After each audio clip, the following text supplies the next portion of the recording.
Sabi sa anunsyo, masipag, mapagkakatiwalaan, handang maglingkod sa tahanang walang asawa, magluluto, maglalaba, maglilinis ng bahay. Pwedeng arawan o buwanan ang bayad. Tawagan si Sarah sa cellphone 0913-718-534-6868.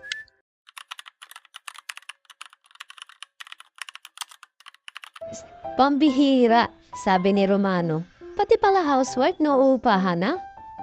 Nakita ni Romano ang anunsyo sa Craigslist.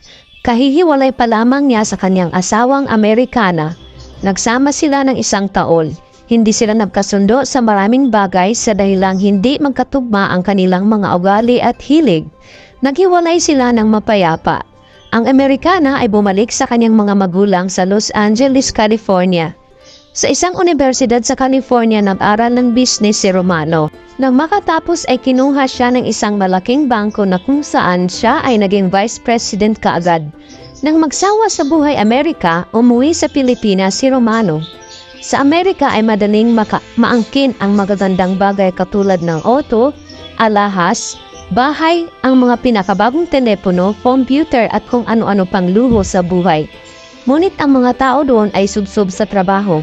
Sa bahay man ay trabaho pa rin ang kinakaharap dahilan sa pangyayaring hindi uso ang magkaroon ng katulong. Ikaw ang maglalaban ng iyong damit, magluluto ng iyong pagkain, maglilinis ng iyong bahay, magtatapon ng basura. Hindi uso ang tsuper, ikaw ang magpamaneho ng iyong sariling auto. Bihira ang makapag-aanyaya ka ng kaibigan upang kayo ay mag-good time sapagkat ang lahat ay abala sa trabaho.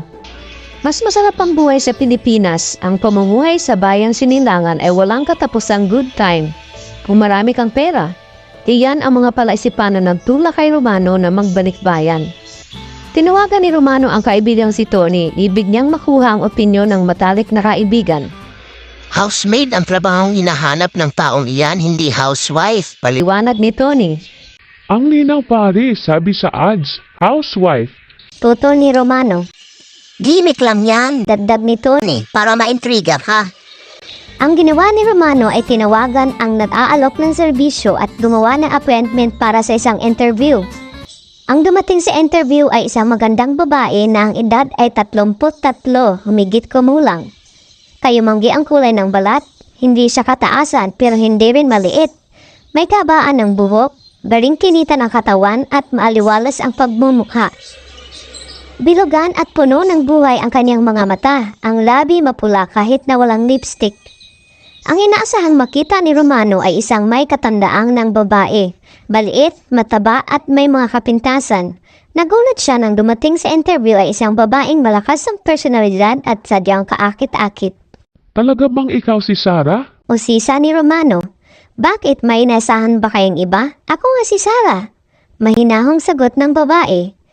Wala, ikaw lamang ang aking inaasahan. Sagot ni Romano at dugtong niya, Sa ilang pananalita ay maaari mo bang ilarawan ang iyong sarili? ako si Sarah Fernandez, 31 taong gulang, dating may asawa, ngayon ay housewife for rent. Kakaunti ang aking pinag-aralan, ngunit ako ay dalubhasa sa Kung Fu at may title na master. Namatay ng maaga ang aking asawa, naghahanap ako ng bahay na matitirahan at kung saan man ang bahay na iyan, kanino man ang bahay na iyan, ako'y handang magsilbi katulad ng pagsisilbi ng isang asawa, sagot ni Sarah. Habang nagsasalita si Sarah ay lumiligid ang kanyang paningin at sinusuri kung anong uri ng pamamahay mayroon si Romano.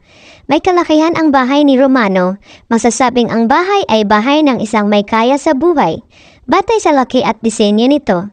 Pataas ang kisame, yari sa magandang kahoy ang sahig at dingding. Malinis ang kapaligiran at kaaya-aya ang pakiramdam. Hindi malinsangan, maganda ang ikot ng hangin sa loob ng bahay na nagmumula sa malalaking bintana. Maaari kang maging sekretarya o clerk, sales lady, kaya o modelo. Bakit ibig mo manilbihan bilang isang housewife for rent? Tanong ni Romano. Hindi siguro ako matatanggap sa mga nasabi mong trabaho dahil sa hindi ako nakatapos ng pag-aaral. Sagot ni Sarah, ang ibig ko ay maging isang live-in domestic helper. Sa ibang salita at nang may sweldo na ako ay mayroon pa akong matitirahan. Bakit hindi mo nilagay sa iyong anunsyo na live-in domestic helper? Bakit ang nilagay mo ay housewife for rent? Tanong pangmuli si Romano. Sagot ni Sarah, ako'y naging mapagmahal at masunuring asawa at ang pagsisilbi ko sa aking naging asawa ay higit pa sa pagsisilbi ng isang katulong. Tagaluto, tagalaba, tagalinis, tagapamili at sa gabi ay kasiping sa kama.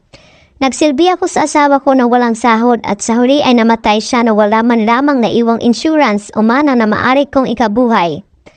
Ako ay mahirap pa sa daga ngayon at ang aking mga magulang at mga kapatid na nasa probinsya ay walang kakayahan na ako ay matulungan.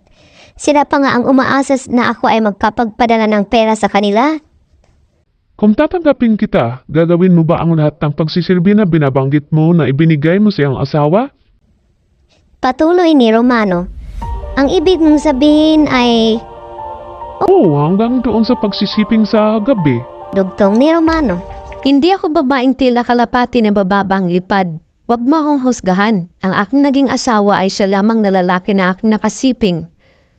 Magkakasama tayo sa isang bubong at maaaring magkakasama tayo sa isang silid, sa isang higaan. Maaaring mangyari ang lahat ng yan, ngunit walang pilitan. Maaaring isuko ko sa iyo ang aking kaput at kapurihan kung iyan ang aking magiging pasya. Kapag gumamit ka ng lakas at dahas, kaya ko ipagtanggol ang aking sarili, kung kaya't mag-isip ka muna bago ka gagamit ng dahas. Paliwanag ni Sarah. Ang ating kasunduan ay kasunduang strictly business, hanggang sa ito ay humantong sa higit na mataas pang kategorya, dagdag ni Sarah. Isang gabing umuwi si Romano ay naabutan niyang si Sarah ay naliligo. Hindi nakapinid ang pinto sa silid niya kung kaya't nagkaroon ng pagkakataon ang lalaki na sumilip sa loob ng silid. Narinig niya ang buga ng tubig na nanggagaling sa dutya. Hindi rin nakapinid ang pinto na patungo sa banyo. Bahagyang binuksan ni Romano ang pinto at sumilip sa loob ng banyo. Naaninag niya sa salamin ang hubad na katawan ni Sarah na noong minuto na iyon ay walang patumanggang nagpapasarap sa ginhawang dulot ng maligamgam na tubig at walang malay na may matang nakakita sa kanyang nakakatuksong alindog. Nagdalawang isip si Romano, lilisanin ba niya ang nanabik na tagpo o ipaalam niya kay Sarah na siya ay naroon sa may pinto at tumihingi ng permiso na makapasok. Pinili na maging matapang at kaharapin kung anuman ang magiging reaksyon ni Sarah. Kinatok niya ang pinto at nagsabi, Sarah, bukas ang lahat ng pinto. Baka ako may mangyayaring masama sa'yo. Sandali lang, lalabas na ako, sagot ni Sarah. At sa ilang sandali habang si Romano ay nakaupot naghihintay sa may kama ay lumabas si Sarah ng banyo na nakabalot ng bata di banyo ang katawan at ang ulo ay nakabalot ng tuwalya. Pumainan lang sa palibot ang mabangong samyo na galing sa katawan ni Sarah. Mabilis na uminit ang katawan ni Romano dahilan sa pagkakabulid sa isang tagpong nakakalasing sa lahat ng pakikiramdam. Inisip niya na ang pakikipagtali kay Sarah na matagal na niyang inaasam-asam ay maaaring maganap noon mismong oras na yon. May matindi siyang isang pakiramdam na sa araw-araw ay nararamdaman niya. Pagnanais na palakas ng palakas ang tindi habang lumalakad ang panahon. Tumindig si Romano, nilapitan si Sarah at akmang yayakapin ng babae. Sarah, handa ka na bang magsilbi bilang housewife? Hindi tumanggi si Sarah. Nakipagyakapan kay Romano, isinuko ang labi, ang katawan, sa mapangahas na labi at mga daliri ni Romano. Ang mabilis na pangyayari ay naganap sa isipan lamang ni Romano habang nakikipag-usap kay Sarah tungkol sa pag-a-apply sa trabaho ng huli. Saglit siyang nangarap sa magandang pangyayaring maaaring maganap kapag nagpasya siyang tanggapin sa trabaho si Sarah. Romano, sabi ni Sarah, parang kang namamalikmata. Naintindihan mo bang sinasabi ko? Oo. Ang sabi mo, maaaring humantong sa mas mataas pa na kategorya. Tinapos ni Romano ang interview at sinabihan si Sarah na siya ay magpapasya sa darating na bukas. Kinabukasan ay nag-usap muli ang magkaibigang Romano at Tony sa telepono. Pare, ibig ko siyang tanggapin sa trabaho, ngunit may mga inaalala ko. Hindi ko siya kilala. Totoo kaya mga pinagsasabi niya? Baka siya ay magnanakaw, kukunin ng aking kumpiyansa, pagkatapos ay pagnanakawan ako, o baka siya ay isang serial killer, gigilitin ang liig ko habang ako ay natutulog. Pasubali ni Romano. Iyang laki mong yan ay matatakot ka sa isang maliit na babae? Pare, Kung Fu Master daw siya. Romano, kung ako ikaw, itatanggapin ko siya. Palay nang lumalapit sa manok, ayaw pang tumuka.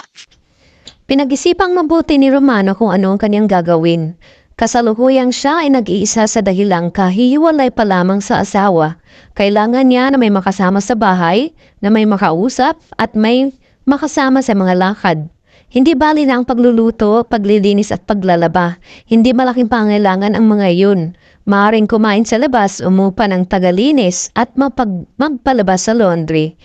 Higit na mahalaga ang may nakakausap, nakakasalo sa buhay, sa hirap at sa sarap. May kaya siya sa buhay. May minanang salapi galing sa mga magulang at kasalukuyan ay kumikita ng malaki bilang vice president sa isang bangko sa Makati. Maaari siyang manligaw ng mga napupusuang babae sa opisina. Maaring siya ay maghanap ng makikilala sa mga party o sa mga bar. Maaring siyang maglakbay ng ibang bayan at humanap ng isa ring foreigner katulad ng unang asawa na mapapangasawa. Isip ni Romano, malaking trabaho ang manligaw at maghanap ng mapapangasawa. Samantalang hito na si Sarah, volunteer housewife, maganda at tila may laman naman ang ulo kahit na hindi nakapag-aral ng gusto. Na makapagpasya na si Romano ay tinawagan muli sa telepono ang kaibigan niyang si Tony. Tony, ang pasya ko ay hindi. Hindi ko tatanggapin sa trabaho si Sarah. Unbelievable! Pambihira ka, Romano. Palalagpasin mo ang isang napakagandang pagkakataon. Hindi mo naintindihan, Tony. Hindi kami nagkakasundo sa sweldo. Bakit? Magkano ang gusto niyang sweldo? 1,000,000 sa loob ng isang taon, 84,000 buwan-buwan. Gusto pa may life insurance at health insurance, retirement at paid vacation benefits. Napatawa ng malakas si Tony. Naisip niya na talagang smart si Sarah bago pinintasan ang pasya ng kaibigan. Romano, di ko akalain tatanggihan mo si Sarah. Gabo ka, pare. Sorry, pero talagang gabo ka, kaibigan, dahil lamang sa sweldo? Nagulat si Romano bago ang tanong sa kaibigan. Bakit naman ako naging gago? Mangyari unang-una, kaya mo namang magpasweldo ng 1,000,000. Pangalawa, hindi mo naisip na mas magastos ang tunay na asawa? Ang asawa ay may karapatan sa kalahati ng inyong yaman at pag-aari. Nagkaasawa ka ng 1 taon, hindi ba ibinahe mo siya? Pinakain, binihisan, ibinili ng auto, ipinasya kung saan-saan, nirigaluhan mo ng alahas, ipinagamot ng magkasakit, ibinili ng insurance at lahat ng low sa buhay. Magkano ang halaga ng lahat ng yan? Ipinaglaba ka ba ng damit? Ipinagluto ka ba? Minasahe ka ba sa gabi? Ang asawa mo ipinabayaan mong maging isang donya at sa huli ay iniwang ka. Ang masakit ay patuloy ang pagbabayad mo ng alimony sa asawa mo. Wala na siya, ngunit pinagkagastusan mo pa rin. At kung sakaling namatay ka habang kayo ay kasal, ang kayamanan mo ay napasa kanya sana. Hindi ba kagaguhan ang pasya mo, Romano? Nag-isip ng malalim si Romano. Pinag-aralan ng mabuti ang mga sinabi ni Tony. Nagpalipas ng ilang araw bago gumawa ng pangalawang pagpapasya tungkol sa pagtanggap kay Sarah. Pagkatapos ay tinawagan niya sa telepono si Sarah. Sarah, ang sagot ko ay oo. Tatanggapin ka sa trabaho.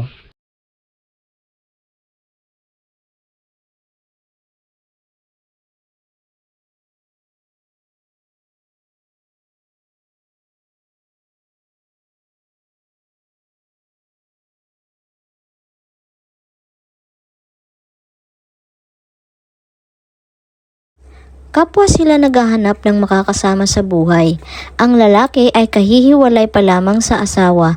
Ang babae ay byuda at nangangailangan ng matitirahan. Inilalarawan sa kwento ang pagbabago ng panahon at pag-iisip ng tao. Sa pamamagitan ng internet at social media, ang mga tao ay nagkakakilala at nagkakasundo. Instant gratification ang sabi sa English. Mabilis na ikakalat ang pakay at mabilis na nahanap at nakakamit ang mga pangangailangan. Nagbago rin ang moralidad ng tao. Upang mabuhay ang tao ay kinakailangang magkaroon ng trabaho.